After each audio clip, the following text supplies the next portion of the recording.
Shalom saudara sekalian. Shalom, liebe Gemeinde. Ya, kita bersyukur hari ini kembali ada kesempatan untuk merenungkan firman Tuhan. Wir danken Gott für die Gelegenheit, heute über seine Worte zu gedenken.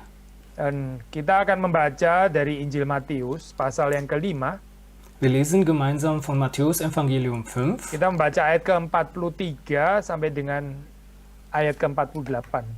Vers 43 bis 48. Saya akan membacakan ya beberapa ayat di sini, lalu terus kemudian saya membaca 3 ayat, translator akan membaca 3 ayat berikutnya. Ich lese 3 Verse und die Übersetzung 3 Verse. Kamu telah mendengar firman, kasihilah sesamamu manusia dan bencilah musuhmu. Tetapi aku berkata kepadamu, kasihilah musuhmu dan berdoalah bagi mereka yang menganiaya kamu. Karena dengan demikianlah kamu menjadi anak-anak Bapamu yang di sorga, yang menerbitkan matahari bagi orang yang jahat dan orang yang baik, dan menurunkan hujan bagi orang yang benar dan orang yang tidak benar. Denn wenn ihr die liebt, die euch lieben, was habt ihr für einen Lohn? Tun nicht die Zöllner dasselbe? Und wenn ihr nur eure Brüder grüßt, was tut ihr Besonderes? Tun nicht auch die Heiden ebenso? Darum sollt ihr vollkommen sein, gleich wie euer himmlischer Vater vollkommen ist. Mari kita masuk dalam doa. Lass uns beten. Tuhan berkatilah perenungan pada hari ini. Herr, segne die heutige Andacht. Beri kepada kami kerendahan hati untuk bisa menerima firman-Mu. Gib uns Demut, um deine Worte zu empfangen. Dan kami boleh percaya dan dengan anugerah Tuhan kami boleh menaatinya. Und dass wir glauben und in deiner Gnade das auch gehorchen. Kami berdoa supaya Tuhan memberkati baik hamba-Mu yang menguraikan dan juga Ignacio, saudara Thomas juga yang menerjemahkan. Segne deinen Knecht bei der Auslegung und für die Übersetzung. Di dalam nama Tuhan Yesus Kristus kami berdoa. Im Namen Jesu Christi beten wir. Amin. Amen. Nah, saudara, ayat ini kalau saudara membaca itu sebetulnya ada kaitannya dengan Imamat 19 ayat 18 ya. Imamat 19 ayat 18. Wenn man das liest, sehen wir, dass es eine Verbindung gibt zu 3. Mose 19, Vers 18. Leviticus 19, 18. 19. And we read verse 18 ya. Saya membaca, janganlah engkau menuntut balas dan janganlah menaruh dendam terhadap orang-orang sebangsamu. Melainkan kasihilah sesamamu manusia seperti dirimu sendiri. Akulah Tuhan. Du sollst nicht rachgierig sein, noch Zorn halten gegen die Kinder deines Volkes. Du sollst deine Nächsten lieben wie dich selbst, denn ich bin der Herr. Ya, saudara, ini tentu saja waktu saudara membaca di kalimat Tuhan Yesus kok bisa jadi muncul ada bencilah musuhmu itu dari mana gitu ya. Wenn man das liest, fragt man sich, warum es im Satz Jesu heißt, man soll den Feind hassen. Karena itu waktu kita membaca bagian ini kita nggak bisa dengan serta-merta melihat kontrasnya seperti kayak Yesus mempersalahkan tulisan di dalam Levitikus 19, tidak. Also man kann hier nicht sagen, dass Jesus das widerspricht, das in 3. Mose steht, das ist es nicht.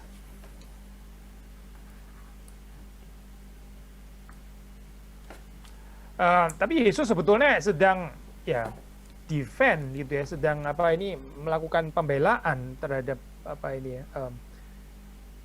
makna yang ada di dalam Levitikus 19, yet at the same time juga goes far beyond ya. Jadi dia melampauinya juga gitu. Sondern dass Jesus gerade den Sinn verteidigt, was im 3. Mose 19 steht und darüber hinaus noch weitergeht. Maksudnya ini sangat tergantung dengan bagaimana kita ini menafsir kata neighbor itu ya, kata sesama gitu, seperti yang ada di dalam Levitikus 19, itu artinya apa gitu. Das hat eine enge Beziehung dazu, wie wir das Wort Nächster hier deuten, was im 3. Mose steht. Ya, kita bisa mendefinisikan ini secara sempit ya gitu ya, kita bisa sangat restriktif pengertiannya. Man kann es sehr eng deuten, sehr restriktiv verstehen. Maksudnya kita bisa melihat, oh jadi yang mesti dikasih itu my neighbor ya. Jadi kalau yang non neighbor, maksudnya outsider, ya jadi nggak perlu mengasihi dong. Also, dass man nur seine Nachbarn liebt und das heißt, die Nicht-Nachbarn muss man also nicht lieben.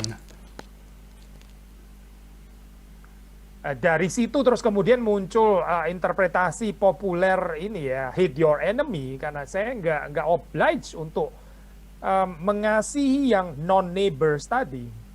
Und daher kommt diese populäre Interpretation zu sagen, dass man den Feinden hassen kann, weil man keine Verpflichtung hat, die zu lieben, weil sie nicht Nachbarn sind. Saudara, ini persoalan neighbor ini kayaknya memang menjadi isu ya, bahkan saudara membacanya juga di dalam Lukas pasal yang ke-10 gitu.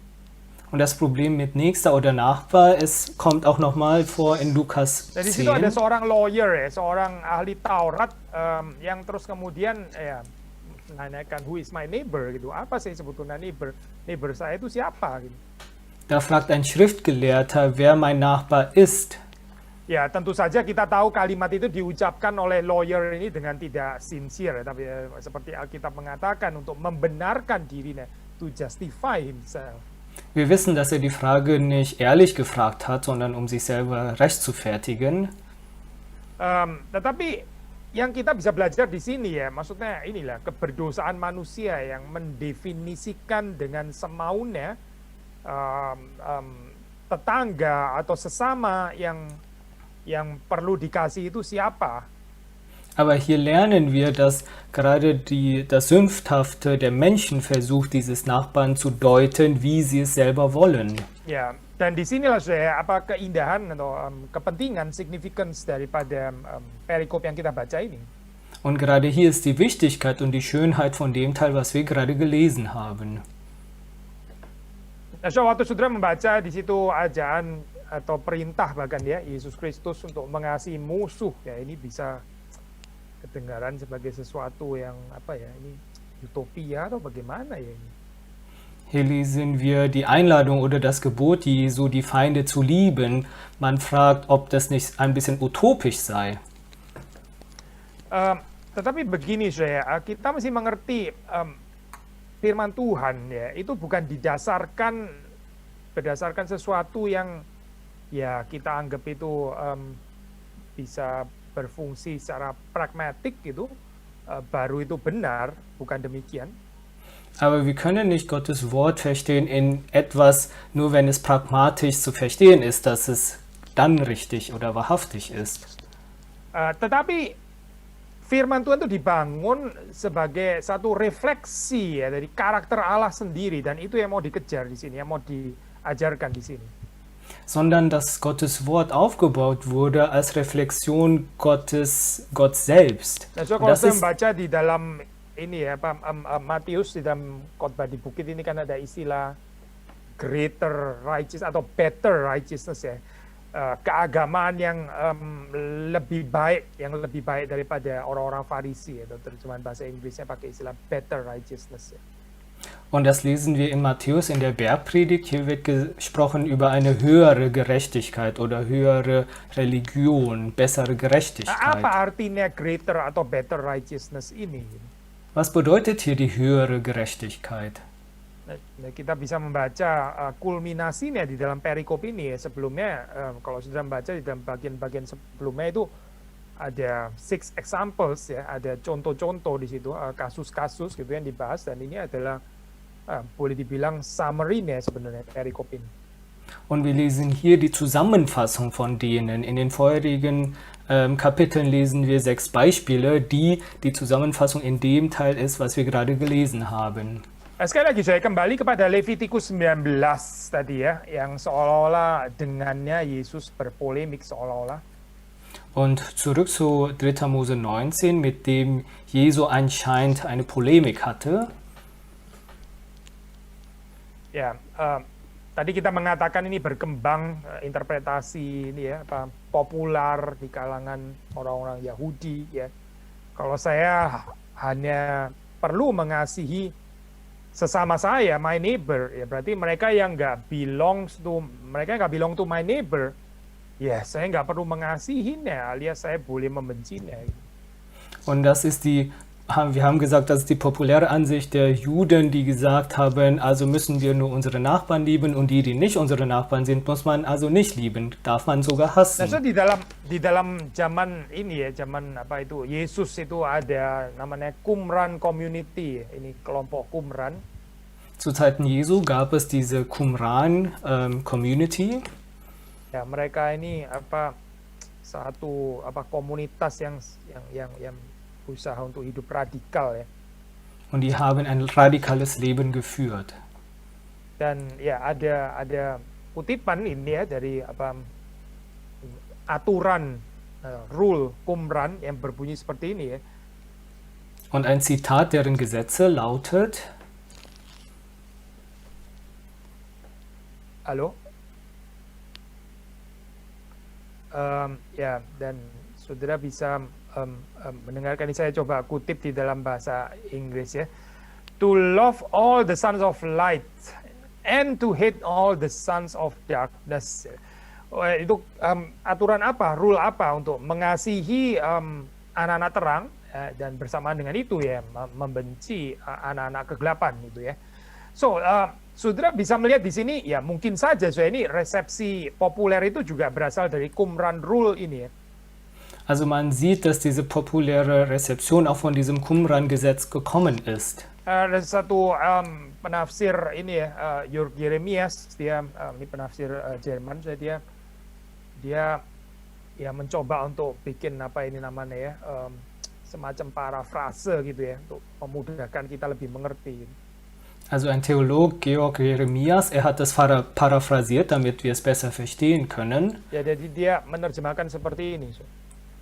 Er sagt, oder er übersetzt: You shall love your compatriot, but you need not love your adversary. So, kamu harus ya mengasihi ya inilah teman sebangsamu gitu ya, tapi musuhmu ya kamu nggak harus mencintainya. Nggak harus mencintai itu ya berarti ya boleh membenci. Nggak harus mencintai itu ya berarti boleh membenci. Also nicht zu lieben bedeutet, dass man auch hassen darf, die nicht Landsmänner sind von einem. Nah di sini saya kita bisa merekonstruksi itu kira-kira populer resepsi hate your enemies itu datang dari mana? Also man kann hiermit rekonstruieren, woher diese Ansicht kommt, dass man die Feinde hassen darf. Tetapi kalau kita membaca ya di dalam perintah atau ajaran yang Yesus berikan kepada murid-muridnya. Aber wenn man liest in den Lehren, was Jesus den Jüngern gegeben hat, ya ini nggak kalah radikal sebetulnya ya dengan ajaran Qumran gitu. Ist es nicht weniger radikal als das, was diese Qumran-Lehre sagt. Tapi sangat ada beda di sini. Whereas Qumran itu radikalnya adalah radikal memisahkan diri, maksudnya ya bisa dibilang semacam sektarian ya spiritnya. Aber ein großer Unterschied ist, dass dieser Qumran-Gesetz eher trennen will oder eher sektarianisch ist. Tetapi kalau di sini dalam ajaran Yesus justru radikalitasnya itu terletak pada bagaimana kita bahkan mengasihi mereka yang paling jauh gitu ya, bahkan embrace ya, mereka yang furthest gitu, yang di tempat yang paling remote ya.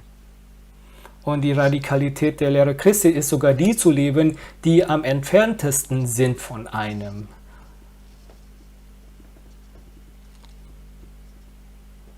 Bukan saja kita ini nggak boleh retaliate ya, bukan saja kita ini nggak boleh membalas atau membalas dendam. Nicht nur, dass man sich nicht rächt, juga bukan saja kita ini nggak boleh resist, kita ini nggak boleh melawan gitu. Oder dass man keinen Widerstand leistet.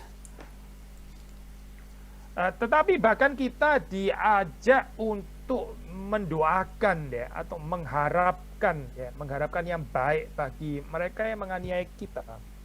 Sondern wir sind eingeladen, sogar zu beten oder für das Gute zu hoffen für die, die uns unterdrücken. Sekali lagi, apakah ini sesuatu yang livable ya? Ini sesuatu yang bisa terjadi atau tidak sih sebenarnya ajaran Yesus ini? Ist das etwas, was umsetzbar ist im Leben?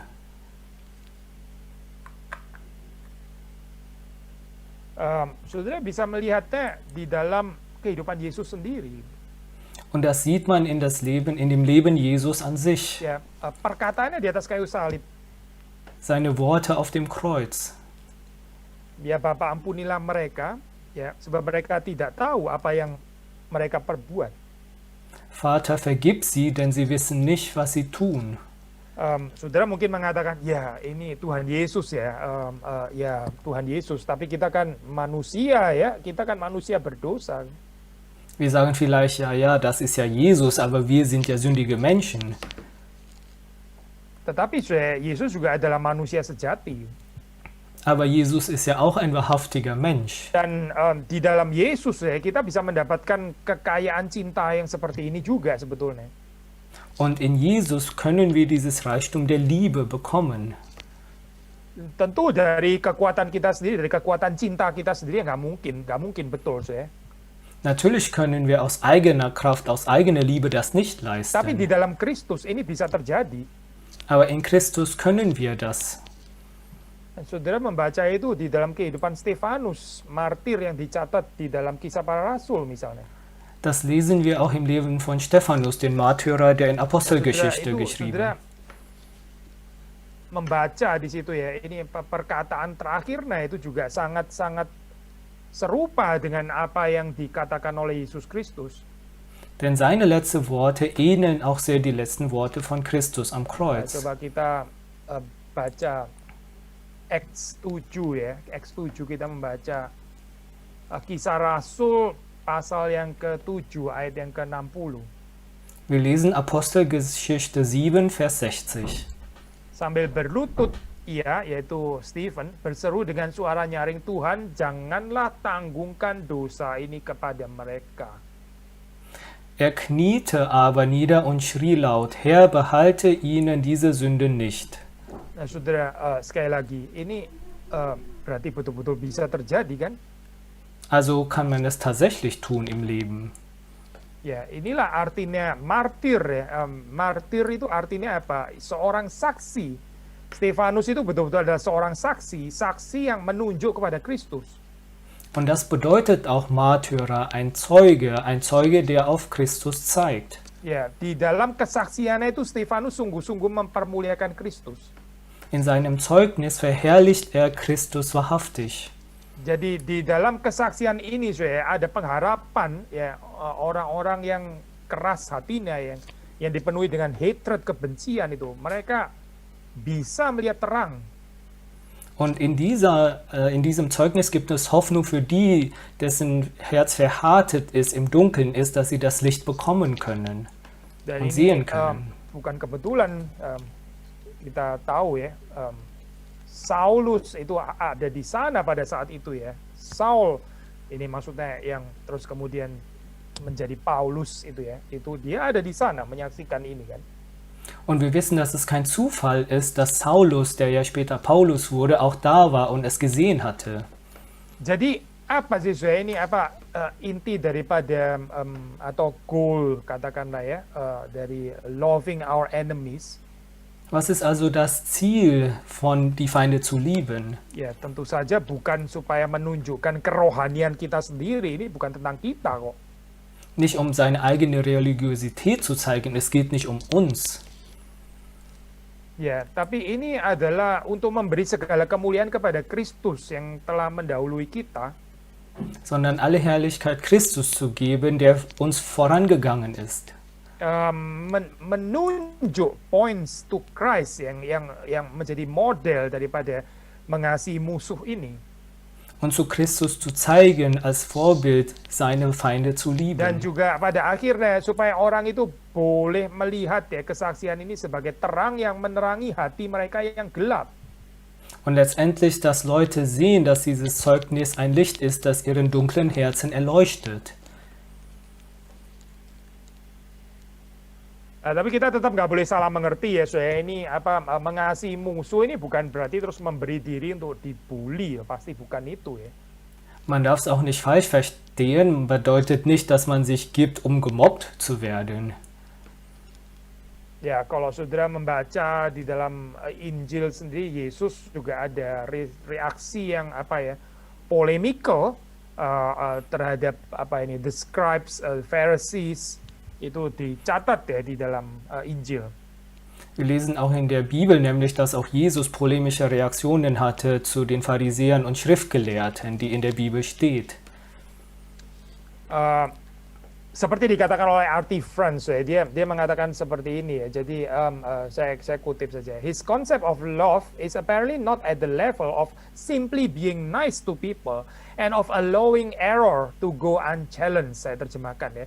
Jadi konsep dari Yesus ya tentang cinta, tentang kasih ini ya tentu saja nggak boleh dimengerti ini artinya bukan ya saudara pokoknya bagaimana selalu harus nice kepada orang gitu ya, nggak boleh ada polemik sama sekali gitu ya, nggak boleh menegur, kalau orang salah ya tutup mata saja begitu ya, nggak usah di challenge dan sebagainya. Jelas itu bukan gambaran love yang dimaksud di sini. Kutip R.T. France lagi, dia mengatakan love is not incompatible with controversy and rebuke. Jadi kasih itu saya bukannya tidak kompatibel ya, bukannya selalu berbenturan dengan kontroversi dan dengan teguran. Jadi apa kalau begitu ya? Sekali lagi ya, cinta kasih yang dimaksud ini sebetulnya apa sih, mengasihi musuh ini? Was bedeutet es also, die Feinde zu lieben? Cuma yang terakhir aja. Apa kasih? Karena tadi saya cuma terjemahin Inggris ke bahasa Indonesia, cuma kalimat yang terakhir aja. Ya, jadi apa sih artinya sebetulnya mengasihi musuh ini ya? Was bedeutet es also, die Feinde zu lieben? Sekali lagi tadi seperti kita sudah katakan, ini tidak bukan adalah merefleksikan karakter dari Allah sendiri. Und es bedeutet nichts anderes, als Gottes Charakter zu reflektieren. Ya, kalau saudara membaca di dalam ayat yang balik lagi ke ini ya, ayat yang ke 45 ya, di situ dikatakan kita ini adalah anak-anak Bapa kita yang di sorga.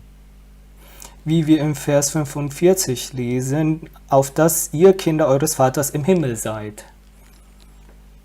Dan Bapa kita yang di sorga itu seperti apa? Yaitu dia menerbitkan matahari bagi orang yang jahat dan orang yang baik. Und wie ist unser Vater im Himmel? Er lässt seine Sonne aufgehen über Böse und Gute. Dan menurunkan hujan bagi orang yang benar dan orang yang tidak benar. Und lässt regnen über Gerechte und Ungerechte. Jadi saudara melihat di sini kan ini adalah karakter dari Allah sendiri seperti itu. Wir lesen hier also den Charakter von Gott selbst. Maksudnya sederhana, Tuhan tidak hanya memberikan matahari dan hujan kepada orang baik dan benar saja. Es ist also simpel, dass Gott nicht nur Sonne oder Regen gibt für die, die gut und gerecht sind. Tetapi dia juga memberikannya kepada orang jahat. Berarti dia memberikannya juga kepada musuh-musuhnya. Sondern auch zu den Bösen, das heißt also auch zu seinen Feinden. Maka saudara dan saya, kita yang percaya kepada Allah yang seperti ini, kita diundang untuk hidup seperti dia. Also wir, die an einem solchen Gott glauben, sollen auch so leben wie er. So kita waktu membaca bagian ini kita nggak boleh salah mengerti ya, seolah-olah dengan melakukan demikian baru kita layak disebut atau baru kita dijadikan anak-anak Allah. Bukan itu ya maksudnya ya. Wenn wir es lesen, dürfen wir es natürlich nicht falsch verstehen, dass wir das erst tun müssen, damit wir seine Kinder sein können, dürfen. Tapi bahwa dalam pengertian status ini sudah diberikan terlebih dahulu di dalam Kristus. Maksudnya status anak-anak Allah ini sudah diberikan terlebih dahulu di dalam Kristus. Sondern dass wir diesen Status als Gottes Kinder schon bekommen haben in Christus. Tandanya bahwa ini adalah anak-anak Allah yang sejati, yaitu dia itu dimampukan untuk mengasihi musuh-musuhnya. Und das Kennzeichen, dass wir Gottes Kinder sind, ist, dass wir befähigt sind, unsere Feinde zu lieben. Ya, atau istilah lebih baik itu the mark ya, the mark. Also Ya, Kennzeichen. bukan the sign tapi the mark itu biasanya marks of true Christian gitu. Dan ini comparable saya dengan kalau saudara membaca misalnya di dalam Sabda Bahagia. Und das ist vergleichbar, wenn man das in der Bergpredigt liest oder Seligsprechung. Misalnya pasal 5 ayat ke-9 di situ dikatakan berbahagialah orang yang membawa damai karena mereka akan disebut anak-anak Allah. In Matthäus 5, Vers 9, selig sind die Friedfertigen, denn sie werden Gottes Kinder heißen. Kamu buka aja Matius 5 ayat 9.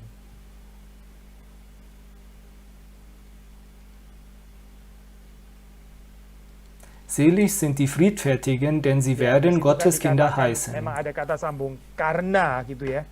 Karena mereka akan disebut anak-anak Allah. Hier steht, denn sie werden Gottes Kinder heißen.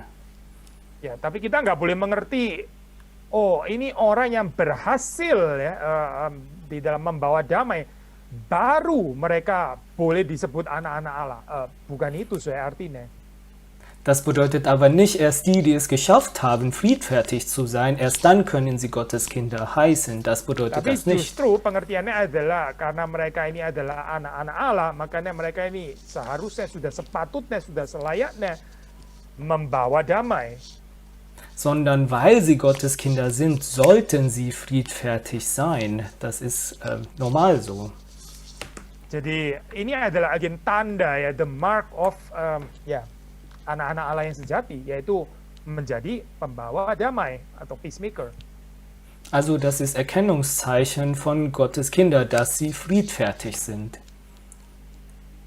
Tadi kita mengatakan bahwa perikop ini sebetulnya merupakan summary daripada perikop-perikop sebelumnya. Maksudnya Yesus memberikan 6 kasus di atasnya kalau sudah baca ya.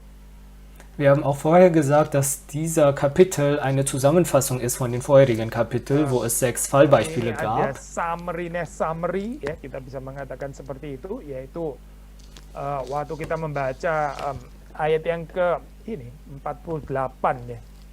Karena itu haruslah kamu sempurna sama seperti Bapamu yang di sorga adalah sempurna. Und die Zusammenfassung der Zusammenfassung lesen wir in Vers 48. Darum sollt ihr vollkommen sein, gleich wie euer himmlischer Vater vollkommen ist. Sekali lagi ya, saya ini kalimat ini kalimat tesisnya boleh dikatakan seperti itu ya. Ini adalah klimaksnya ada di sana. Also das ist die These, das ist der Klimax von dem, was hier steht. Dan inilah juga sebetulnya arti daripada better righteousness yang sudah dibicarakan sebelumnya. Und das ist auch die Bedeutung von dieser höheren Gerechtigkeit, was vorher besprochen wurde. Yaitu bagaimana kita sebagai orang percaya ini menjadi sempurna ya, sempurna sama seperti Bapa kita yang di sorga yang juga adalah sempurna. Wie wir als Gläubige vollkommen sein können, wie auch unser Vater vollkommen ist.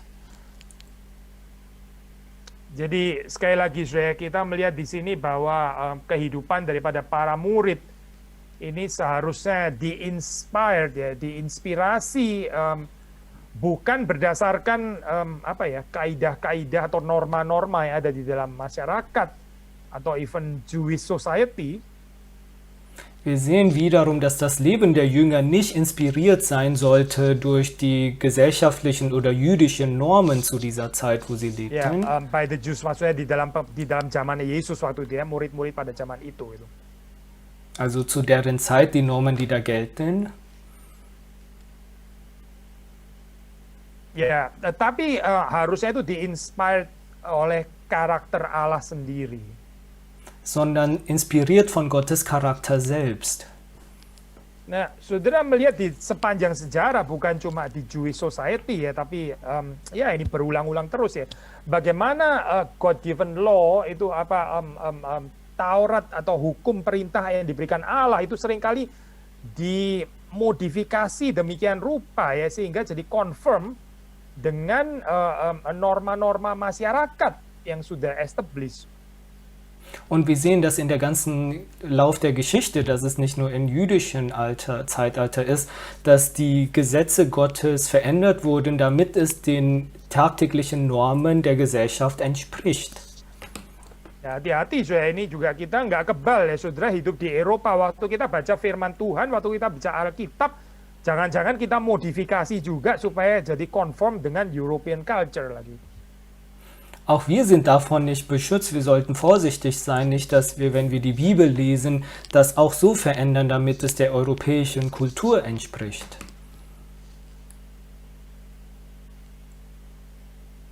Atau orang yang hidup di Asia juga bukan perkecualian, mungkin juga sama waktu baca Taurat, waktu baca firman Tuhan, ternyata diakomodasi demikian, akhirnya itu tidak lain tidak bukan sebetulnya hanya mengajarkan Asian culture.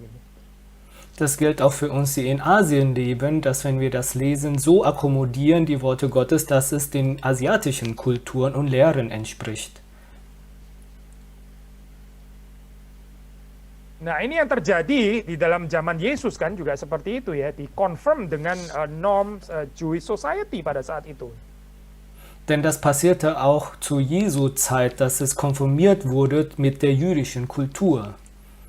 Yaitu itu tadi saya waktu membaca kasihilah apa ini kasihilah sesamamu. Oh, berarti yang bukan sesamaku saya nggak perlu kasihi lah. Berarti kalau musuhku ya sudah pasti saya nggak perlu mengasihi. Nah, orang itu bukan sesamaku gitu ya. Jadi ya bencilah musuhmu. So dass sie gelesen haben, man soll die Nächsten lieben, also muss man die Nächsten, die Nicht-Nächsten nicht lieben, also kann man seine Feinde auch hassen, weil es ja nicht die Nächsten sind. Tapi ya kitab Imamat Levitikus sebetulnya kan nggak mengajarkan itu ya. Aber der 3. Mose lehrte das nicht. Jadi waktu Yesus memberikan authoritative interpretation ya atas Torah, apa yang sebetulnya dia lakukan di sini? Als Jesus also seine autoritative Interpretation gab, was tat er hier eigentlich? Yaitu dia mengajak itu murid-murid, dia mengajak para pendengar, itu untuk melihat ya di balik Taurat itu sebetulnya apa? Yaitu karakter dari Allah sendiri. Er lädt seine Jünger und die Leser ein, zu sehen, was hinter der Tora ist, und das ist Gottes Charakter an sich.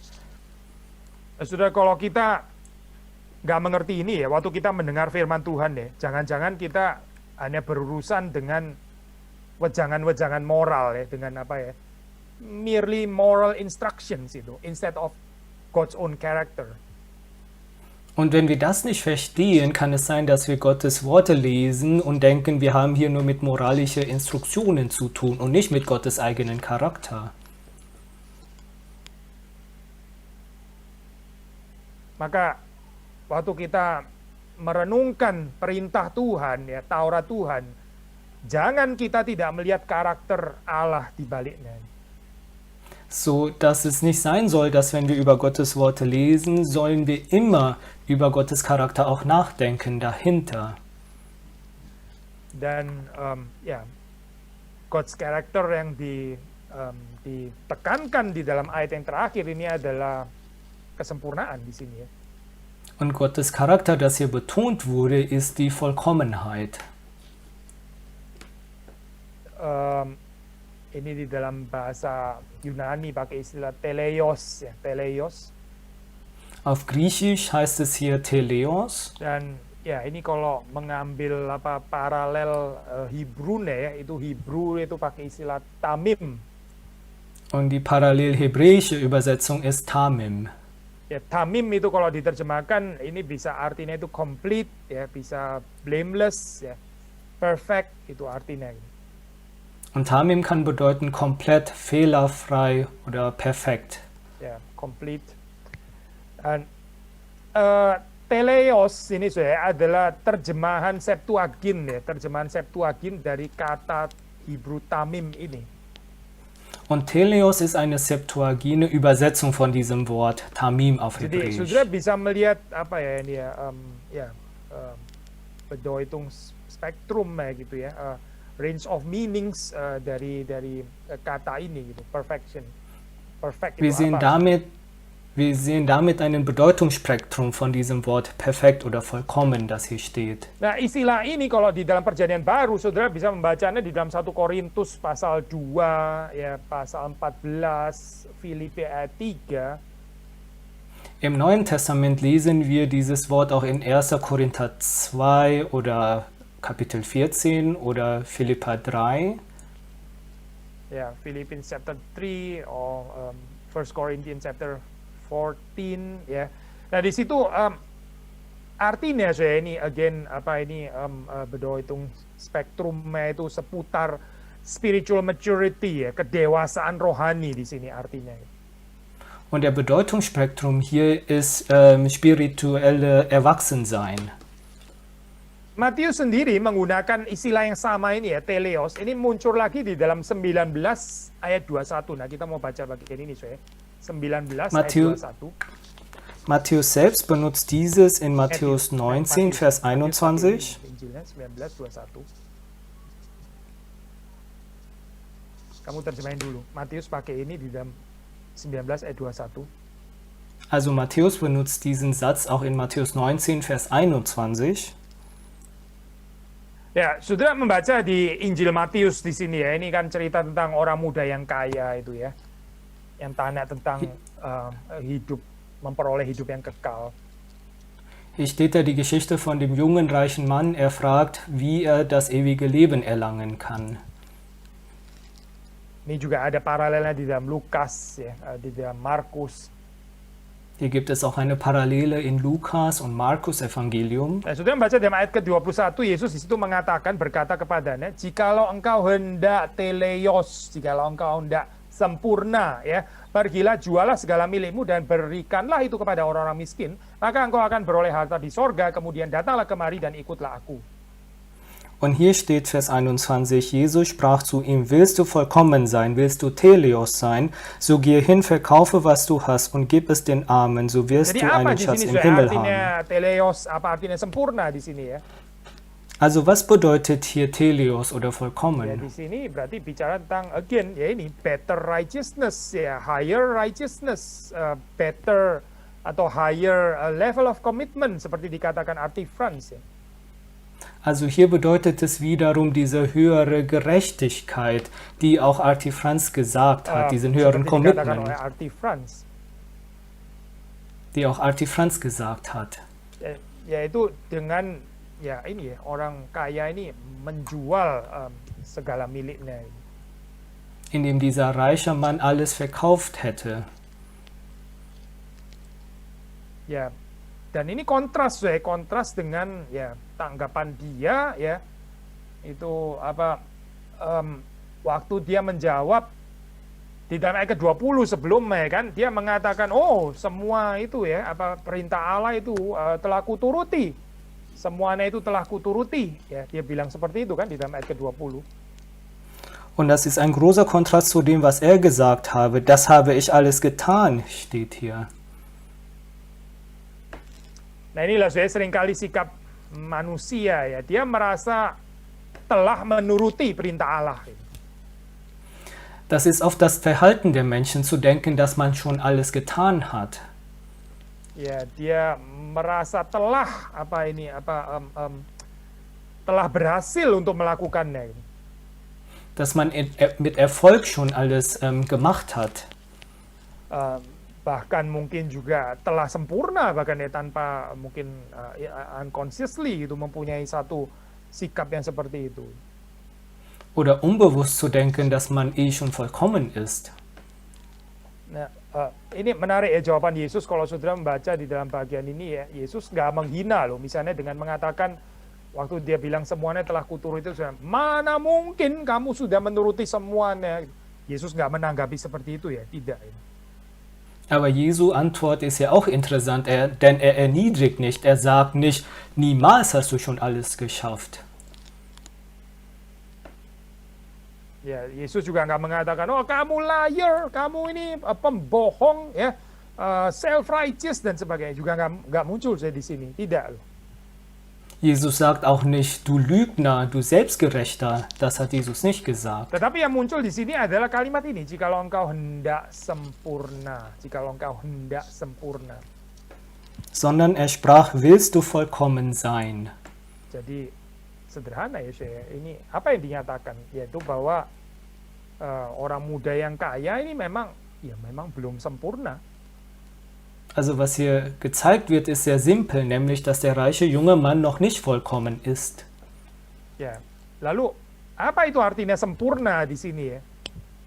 Was bedeutet also hier Ya, vollkommen? sekali lagi saya ya melihat ya mengerti, mengenal God's own character. Zu sehen, zu verstehen, zu erkennen Gottes eigene Charakter. Kadang saya waktu kita di dalam kehidupan ini ya, siapa sih di dalam kehidupan ini yang nggak pernah berkorban? Ya, kita sedikit banyak pernah lah saya berkorban gitu. Man denkt sich im Leben, wer hat noch nie Opfer gegeben im Leben? Natürlich hat man sich schon mal geopfert. Ya, kita juga pasti, saya percaya saudara pasti juga pernah mencintai. Masa nggak pernah mencintai sama sekali sih? Pasti pernah dong. Und ich bin mir sehr sicher, dass wir auch schon geliebt haben. Natürlich hat man andere geliebt. Tapi begini loh saya, di dalam pengorbanan kita, di dalam cinta kita, ya itu kita seringkali merasa cukup gitu. Aber in unserer Opferung und in unserer Liebe denken wir oft, dass es ausreichend war. Padahal waktu kita diperhadapkan dengan tuntutan hukum Allah ya, kita sebenarnya belum mengerti itu apa artinya kasih Allah yang sesungguhnya. Aber wenn wir die Forderung Gottes Gesetze bevorstehen, erkennen wir, dass wir es noch gar nicht verstanden haben, was es wahrhaftig ist. Kita ini sulit sekali saya mengasihi orang yang melukai kita misalnya ya. Denn für uns ist es schwer, die zu lieben, die uns verletzen. Ya, kita nggak ada fighting spirit untuk tetap mengasihi mereka. Kita bisa just tekan tombol cancel culture misalnya ya. As if dia itu sudah nggak eksis lagi atau bagaimana. Wir haben keinen Kampfgeist dafür und würden am liebsten Cancel Culture machen, als würden die Personen nicht mehr existieren für uns.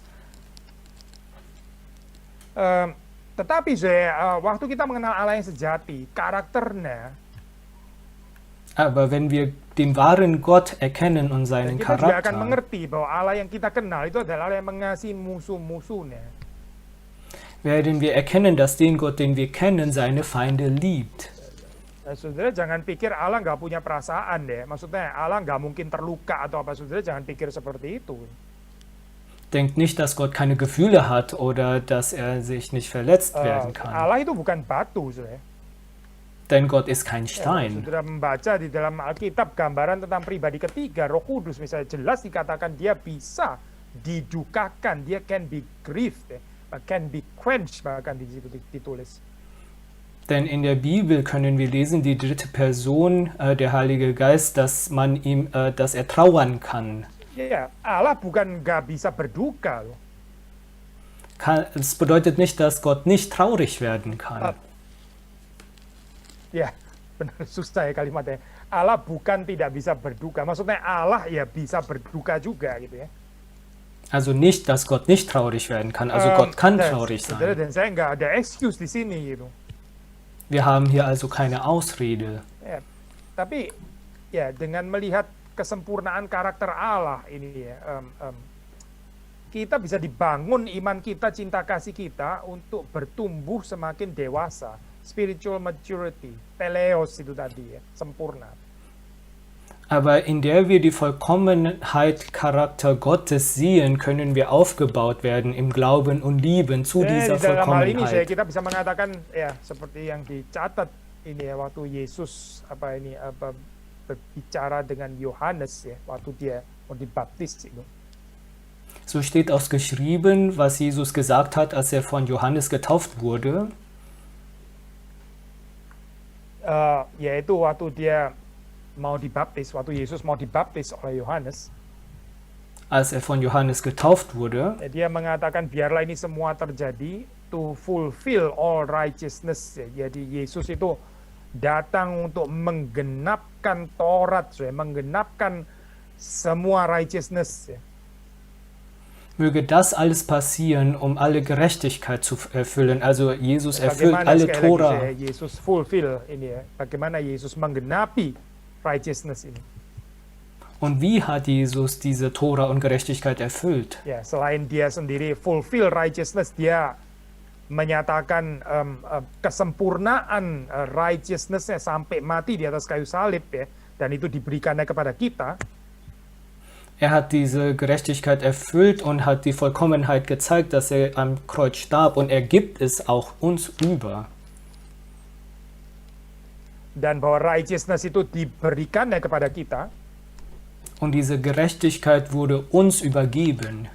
Tetapi juga ini sekaligus dia fulfills righteousness di dalam pengertian dia membawa kita untuk sekali lagi ya saya melihat karakter Bapaknya ketika kita membaca Taurat.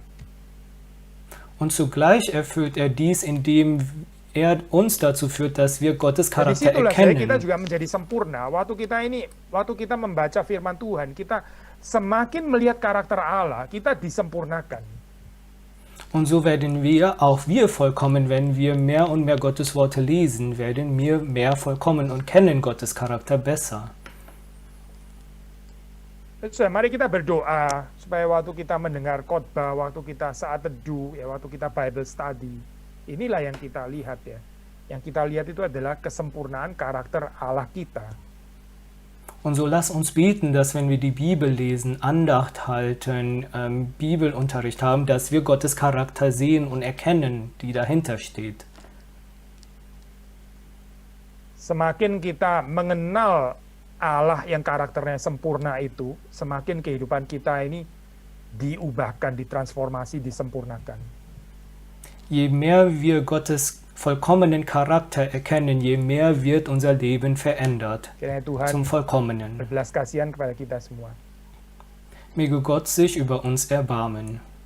Mari kita masuk dalam doa, minta Saudara Ignacio untuk menutup di dalam doa. Ich bete für uns. Unser Vater im Himmel, wir danken dir, Herr, für die heutige Auslegung, für die heutige Andacht. Wir danken dir, Herr, dass du uns einlädst zu sehen, Herr, so viele Mankos wiederum in unserem Leben, dass wir oft deine Worte so verändern, Herr, um unseren eigenen Gedanken zu folgen. Wir bitten, Herr, dass du uns da vergibst, dass du uns hilfst, Herr, deinen wahren Charakter zu erkennen, in allem, das wir tun, indem wir deine Worte lesen, indem wir zu dir beten, indem wir über deine Worte studieren, Herr. Und so wollen wir bitten, Herr, dass du auch uns ermöglicht, mehr und mehr vollkommen zu sein, indem wir erkennen, Herr, dass was wir tun nicht genug ist. Und so wollen wir jeden von uns in deinen Händen legen. Im Namen Jesu Christi beten wir dich an. Amen.